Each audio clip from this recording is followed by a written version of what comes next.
Good morning and welcome to Morning Movie News, which today is sequel day.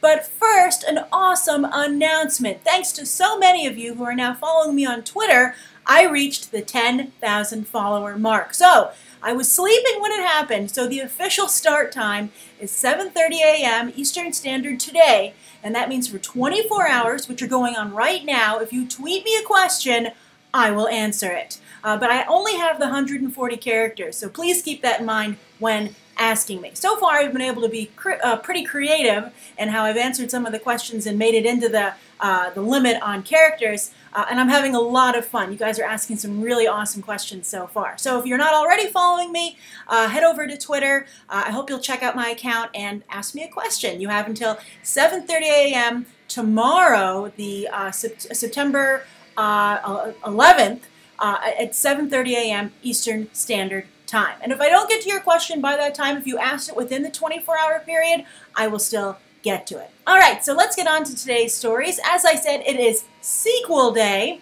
and we're going to start off with Cap 3, Captain America 3. Now, I understand that there's been a lot of comic book movie news being covered lately, so rest assured, the rest of the questions today don't pertain to that. But I have to say this is a big story, and the reason everyone's talking about Captain America 3 is because, of course, the Captain America Winter Soldier, the second film, that DVD Blu-ray is hitting stores now. Yesterday it came out. It's available on demand, and so they're really making a push. And the way that Marvel has decided to do that is to talk about the third film. And so some interesting details have come out. Not the title, though, although they're saying that that's going to come out very shortly. And it's going to be very important because apparently Kevin Feige has been dreaming of this title. I think just the title. I think he probably didn't know he was going to assign it to Captain America 3. But this is something Feige has had in mind for quite some time. In fact, the Russo brothers, in an interview that they did over on Comic Book Resources, said that he's been thinking about this for, I believe, a decade. So I think that that's one of the hallmarks of the Marvel Cinematic Universe, that it's so well thought out. And of course, as people are saying, and as Marvel has said, confirmed, they've planned out films through 2028. And they've really genuinely planned them out. I think that's a double-edged sword. I think you want to be able to stay somewhat liquid so you can address changes as they become necessary. But so far, so good. I don't think Marvel has hit any speed bumps yet, which is very exciting. I think even Ant-Man looks like it's coming together quite nicely. And that was looking pretty touch and go for a while thanks to the whole Edgar Wright scenario. So very soon they'll release this title for Captain America 3, which comes out in 2016 in May. This is the film that Batman v Superman blinked and moved to March to avoid, and it looks like they made the right call for many reasons, but here's another one, and that's that they're saying that this third Captain America film will once again drastically change the status quo of the Marvel Cinematic Universe, just like the second film did. Some people are arguing that the first one did as well because it introduced the Tesseract, which is, of course, one of the Infinity Stones, at least in the Marvel Cinematic Universe. It's not in the comics, but they're having like artifacts and objects be the Infinity Stones, as I've discussed in my Thanos and the Infinity Gauntlet 101 video. I'll put a link to that at the end of this description, at the end of this video, and at the links at the end. But you know, here they're actual objects and artifacts, and the Tesseract is one. But I would say Captain America 1, let's just be honest, it was, I think, overall largely a misfire. Not to mention it introduced a villain. I mean, it introduced Hydra, but it introduced a villain, the Red Skull, who, thanks to Hugo Weaving being like, yeah, I don't want to do this again, has just, you know, hasn't really stuck around. And I also think it's worth noting that Captain America the Winter Soldier succeeded because it was an ensemble film. It was like a mini Avengers movie. And I think that Cap 3 is going to have that same element to survive. I mean, while it would be nice for Captain America to prove he can hold a movie on his own, why risk it? So once again, just like in the second film, which I really do honestly believe, and I think everyone would agree, did change the status quo with the downfall of S.H.I.E.L.D. and revealing that it had been infiltrated, infested by Hydra, which was pretty awesome. And apparently that had big effects on the television show as well. And some of you are always pointing to the TV show to me and saying, well, Grace, you're missing this. It's going on in the television show. But I have to say, that's not a highly watched show. I mean, I'm glad it has its fan base, and I'm glad some of you are enjoying it. But if the Marvel Cinematic Universe relies in any way on people watching that show, that's a misstep. They're in trouble. I actually don't want to say they're in trouble because I don't think the Marvel Cinematic Universe is in any trouble right now, but that would be not a good idea, and hopefully they can find other ways to fill people in. So we had S.H.I.E.L.D., and Nick Fury, as many of you were saying, going into hiding. I would be very reluctant to take Samuel L. Jackson's Nick Fury off the board, but we'll see. So, but the other thing I wanted to discuss is this, they're saying this whole thing about, well, Captain America 3 is going to change everything, although they have said it's going to stay grounded. I think that after the success of Guardians of the Galaxy, there might be some temptation to do the fantastic in every entry, but the Russo brothers have said, look, amazing things are going to happen, and you're going to just totally lose it with awesomeness, but it's still going to be in the grounded universe we created. And I'm glad to hear that. I think that works very well with that character and the stories they're telling over there in this thread of the Marvel Cinematic Universe. Now, some people might say, hey, well, why is it that Cap, his movies need to tie into the larger picture to make anybody go and see them? But I would say Guardians of the Galaxy also tied into the larger picture. I think it was a very big deal that it introduced the cosmic part of the Marvel Cinematic Universe, which, of course, we know is going to be very important down the line with Thanos becoming the big bad. He had his first legitimate full scene, not just an after-credits sequence that we saw with the Avengers in Guardians of the Galaxy. And I think that was another aspect that got really people to go into the theater. So what could be happening in the third Cap film? If I had to guess, and I think some other people are saying this as well, well, actually the guesses I've seen is that it will somehow set up the Avengers 3. And we know that the Avengers 3, well, we don't know 100% for sure, but it's been heavily hinted that it will factor in, Thanos will be the big villain. That's when the cosmic and the, Earth Marvel Cinematic Universes will collide. So my guess would be that we begin to see the cosmos bleed into the Earth aspects with Captain America 3, whatever it's called. And I think that would be a good choice, and I think it would be a good way to introduce it in that grounded environment, because that's a safe place, I think, to make the transition.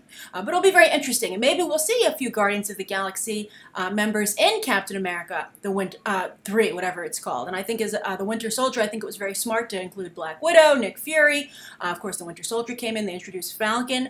And I like that team quite a bit, but I think that I would introduce some new players as well. All right, so that's the first story of the day, how Captain America 3 is shaping up. Now, the second story is about Pirates 5. Yes, Pirates 5. Who'd ever have guessed there'd be 5 Pirates films? And some of you probably don't want there to be 5 Pirates films. But I'm very excited about this entry. My second favorite Pirates film after the first one was the last one, 4 on Stranger Tides. And I'm very excited about who they've brought in to direct this film, the duo behind Kon-Tiki, an excellent foreign language film. I really think you should check that out, and you'll see that they have a lot of experience on the high seas and do really quite a nice job. So, of course, Johnny Depp has signed on, and this film has been pushed back, but they're still working to put it together. And the latest piece of news is that Orlando Bloom is in talks to return. Now, I have mixed feelings about this. I have to say, I really have enjoyed seeing him in The Hobbit again. He's done a really nice job, and I think he has actually somewhat of a better role here. I think, when he started out, even, from what I recall of him in the original Lord of the Rings trilogy, he was the eye candy. He was the pretty boy, and that's something that I think plagued him in his role as Will Turner in the Pirates films that he appeared in. He was just there for the old Hollywood formula of, we need a hot guy. And I think that's why Keira Knightley wasn't particularly successful in that role either. Nor was Sam Claflin when he took over as the eye candy on Stranger Tides. I don't think he was very good in that film at all. I didn't like his character. He was just as annoying. But I've come to really love him as an actor thanks to his work in The Hunger Games. And also some of the other stuff that I've seen him do. He looks very good in the upcoming Love, Rosie. This is Sam Claflin I'm talking about. And I also enjoyed what he did in The Quiet Ones, even though I didn't like the actual film. So I think it's really the role that's the problem. Because, I'm starting to like Keira Knightley and some of the work that she's taking on. The upcoming Laggies looks very good, and The Imitation Game. So I think that the role is the problem. So if they can do something to reinvent Will Turner and make him actually more of a fully realized pirate instead of, just the eye candy that doesn't need to be there. I mean, of course, everyone's just watching Johnny Depp's Jack Sparrow. I would be happy to see Orlando Bloom get a second chance. But, I don't think his career can consist of just, golden oldies, returning to the Lord of the Rings franchise and the Pirates franchise. I think he needs to find something else. But I don't know what that would be. Maybe these are the first steps that are necessary. But I'm curious, do you have any interest in Pirates 5 at all? And if you do you want to see Orlando Bloom in the film? And maybe Orlando Bloom is what's going to make you finally interested in Pirates 5. I think it's an interesting development, but the person I'd really like to see come back is Penelope Cruz. I loved her character, and because she was pregnant while they were shooting, another actress pregnant while shooting, we'll see what happens to Scarlett Johansson in the Avengers 2 as a result of her pregnancy, but I think Penelope Cruz didn't really get a chance to let loose in the film as a result and prove how great a character she can be. I think she did a great job with what she had, but I'd love to see her get another crack at the character. Alright, so that's the second story of the day. Now, speaking of golden oldies, for the third story, let's talk about Top Gun 2. This is still alive. They're still working on it. Jerry Bruckheimer is still producing. They've had a couple of writers working on it, but the reason it's made headlines recently is they put a new one on it. Let me see, I have all the notes here. Justin Marks. He's scripting. Now, he's an interesting choice because he has some heat apparently right now over at Disney because he's doing their Jungle Book, you know, the version that's competing with Warner Brothers. So apparently maybe the script's in good shape because he's getting this gig off of it to rewrite Top Gun 2 from its current state, which I think is very interesting, which I'll get to in a moment. But I would like to point out that Justin Marks' only other big gig, you know, for a film, he's written some shorts, was Street Fighter, The Legend of Chun-Li in 2009, a film that made $12 million worldwide total. I don't know why anybody would ever ask someone like that to write something again, unless he has some amazing spec scripts floating around where everyone's like, you just, you know, didn't get a chance to shine with Chun-Li. We'll see. We'll see. Also, he has a history with Bruckheimer, but this isn't much more reassuring, as he worked on a script for Bruckheimer called War Dogs, which was, wait for it, about canines serving in the military. For Disney, again, that sounds like a very Disney project, but you know, we're never going to forget, never forget the gerbil or hamster movie, whatever that was. I actually saw that movie, and it was not good. So Justin Marks, though, apparently he has untapped potential, and he's going to rewrite this Top Gun sequel. Now, it's already have a couple of writers who've worked on it, and I think, you know, they have a much better track record than Justin Marks. So I'll be surprised to see what he can add to the equation. But it's been worked on by Ashley Miller and Zach Stentz. They did X-Men First Class, the script for that film, although Jane Goodman, of course, worked on that as well, Matthew Vaughn's life and professional partner. So they did X-Men First Class and Thor, but then also Peter Craig worked on it. And he wrote The Town. Ben Affleck seems to be a lucky charm for screenwriters. Chris Terrio, of course, went on to write Justice League, and he's working on Batman v Superman, rewrote that script for Goyer. Glad someone rewrote Goyer on that. But, you know, Peter Craig also has gone on after The Town to write Mockingjay Part 1 and Part 2.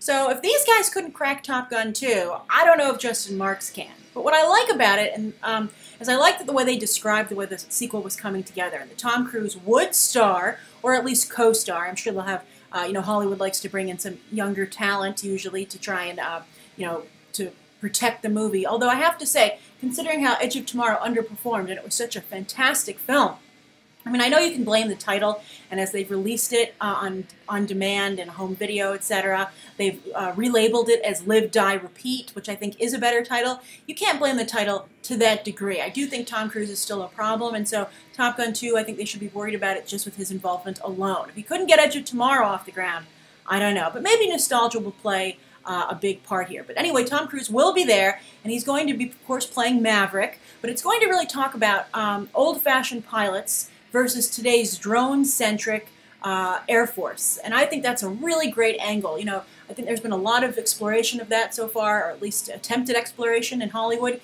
to talk about drone warfare and how people are fighting almost like, well, not almost, exactly like they would play a video game, only it's real. So I think that's a really good angle to take. I think that would be something good to explore because while it's been touched upon, I don't think it's been done particularly well yet. So I'd be very excited to see how that plays out. Actually, Surrogates was the best film I think I've seen to date. That's the Bruce Willis comic book adaptation about you know, life through robots and drones, and I also touched on warfare as well. I thought that was a pretty good movie. I recommend that if you're looking for a solid movie to watch in an afternoon or a weekday. All right, so those are the three stories of the day, and I'm curious what you think of all those sequels. What are your favorites you're looking forward to there, or any you think just shouldn't be made? Now, the viewer question actually stems from something very interesting that happened yesterday with my review of Frank. A very small number, but very vocal number of viewers seemed to feel that I gave away spoilers. And there was an intense debate, once again, over a review that I gave. And there were a couple points that I wanted to touch on, and then someone asked me a question about it, which is today's viewer question. The one thing is that if you really don't want any spoilers whatsoever about a movie, not even a hint of a spoiler, then you really cannot read any reviews. I mean, I don't feel that I gave any spoilers in my review for Frank. Everything I touched upon was apparent in the trailer or revealed early on in the film. And I left plenty for you to, almost the entire film, for you to discover on your own if you chose to do so. So I would say I still stand by the review, and I don't feel it had any spoilers in it whatsoever. Now, someone also said, well, Grace, I think one of the reasons, so again, if you don't want any spoilers, don't read reviews. You should even try and stay away from trailers. If you want an unsullied movie-going experience, you know, just see the posters and walk into the theater, and then you can, you know, discuss it after you've seen it, and, you know, you don't have to worry about spoilers. So that's one thing. I mean, if you're going to tie my hands to that degree, I can't really give you a review, right? The other thing is that someone said, well, Grace, your opinions seem so definitive, like you act like it's the opinion. And I thought that was a very interesting comment, because I don't know of any reviewer who qualifies their review saying, well, this is just my opinion, or maybe I'm wrong. I've never seen that in a review. A review is by definition an opinion. And also, I'd like to also counter that for everybody who leaves very strong comments in the comment section, saying they don't agree with me and a film is so-and-so, I've never seen them qualify their remarks either, saying, oh, well, but this is just my opinion, maybe I'm wrong. I think we all understand that when we say how we feel about a film, it's an opinion, and that's why box office is so important. It's the only black and white, undebatable judgment of a film, how it does. I'd say awards as well, box office and awards. Everything else is a gray zone. So I don't understand quite the critique about saying that mine feel so definitive, and I don't understand why, maybe because I'm a female reviewer, that you think that I, unlike other reviewers, need to be apologetic for what I'm saying about a film. I don't do it, no one else does it, and it's just, I think, an inappropriate request. So the question comes from Chantel Bennett, and she says, hi, Beyond the Trailer, question. Love your show, watch it every day, and even if I don't agree with some of your reviews, I hear them out. Thank you, Chantal, that's all I can ask. She says, you don't have to answer on a video, but her question is, and I am answering on a video, when you do a review, do you take into consideration sites like Rotten Tomatoes, Metacritic, or IMDb? I ask because, for example, you mentioned in the Guardians of the Galaxy review it wasn't going to be a hit, and even though I agreed with your review, I knew it was going to be a hit because of its trends in Rotten Tomato and other sites. Now with Frank, it has a 93% on Rotten Tomatoes. Do you take these sites into consideration? Do you think people do, the general public? Why have they become so successful? Thanks. Interesting question, Chantal. A couple of things. First of all, I think Rotten Tomatoes is totally and wildly inaccurate. For instance, Frank, 93% on Rotten Tomatoes. But if you actually dig into the reviews, you'll see that Rotten Tomatoes is counting Bs and 2.5s out of 4s as fresh. If someone said, hey, do you want a tomato that's rated B or 2.5 out of 4? You'd be like, no, I don't want that tomato. That tomato is not fresh. So I think that there's something wrong with the rating system on Rotten Tomato, the way it labels reviews as positive or negative. In fact, some of the reviews that I've given that you guys have felt have been not glowing enough, would count as positive on Rotten Tomatoes. I think that, some of, like, for instance, review, I can't think of it off the top of my head, actually, but I just think that's something to keep in mind when you're looking at that Rotten Tomatoes score. Also, Rotten Tomatoes scores, I think, don't correlate with box office success. Of course, Guardians of the Galaxy it did, but I think with Frank isn't going to make any money at the box office, and it's probably not going to win any awards. The film has very little heat, and I think it's just going to be a gem that for some people, and for some people it's going to be a curiosity, and for me it was, a missed opportunity, as I said in my review. I felt they had an interesting setup that they failed to capitalize on, and I also think the trailer was misleading. I think that it didn't set people up for what the movie was about, but the movie really wasn't about that because, as I said, they didn't capitalize on what they created, or at least the scenario they set up. So the other thing that's bad about Rotten Tomatoes is that, for instance, Guardians of the Galaxy, maybe I would have seen the film differently if I hadn't gone into it saying that it had like 100%, I think, on Rotten Tomatoes at that time. And that really raised my expectations unnecessarily. So I think that was an instance when Rotten Tomatoes, was a negative for me. Now, the other thing is that I would never, ever, ever, ever, ever take into consideration anyone else's opinion. when giving my review. My review, as I said, is my opinion.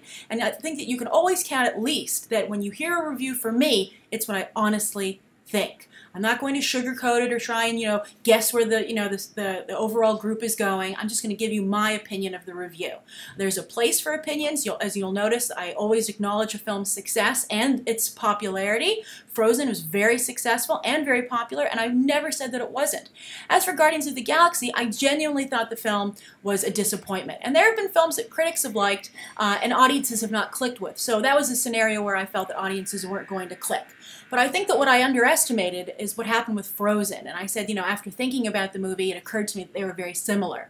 And that's that I think audiences are more into change in film then that's more important to them, to see changes in the old system and different kinds of characters represented and different kinds of scenarios represented, which both Frozen and Guardians of the Galaxy do, than storytelling. That's more important to them right now. And I think that's very interesting. And that's the way I'm looking at it. So that's what I would say. And also, the other thing I want to say about Rotten Tomatoes is that I think the other reason it's dangerous is that I think it's politicized reviews. Reviewers who do look at Rotten Tomatoes, they're not really reviewing a movie. They're trying to jump on a bandwagon. And it's the same thing that happened with The Dark Knight Rises. As you might recall, death threats were being issued to anyone who dared to give it not a glowing review and to take away from it having 100% on Rotten Tomatoes. And I think that that kind of a situation creates something where reviewers, maybe for these comic book movies, they check out. I mean, have you ever thought that might be what's happening? That they're saying, well, you know what, I don't want to have a bunch of fans harass me, as I have to put up with sometimes, so I'm just going to give it a good review, whatever, I don't really care, because this movie isn't going to go into awards consideration, and I'm never going to be called out on giving it a positive review. And also, again, a B is considered a positive on Rotten Tomatoes. So when you see a really high score, don't just take the number. Go in and actually see what people are saying about the movie. For instance, Gravity had a very high score on Rotten Tomatoes, but that's because almost every critic gave it a pass in terms of story and character development for its special effects. I remember going and looking into those reviews, and so many said, well, look, the story's really cliche and not particularly well done, but I think this is a fantastic film because of what it does technologically. And that counts as a positive on Rotten Tomatoes. So do yourself a favor. I would advocate this in any scenario. Don't take things at face value or just a glance. Do the homework, dig in, and see what's really going on there. So thank you for your question, Chantal, and also thank you for everyone who defended me over on the Frank review. I really appreciate it. And I'll see you over on Twitter, where you have till, again, 7:30 a.m. tomorrow, September 11th, Eastern Standard Time, to get in your question.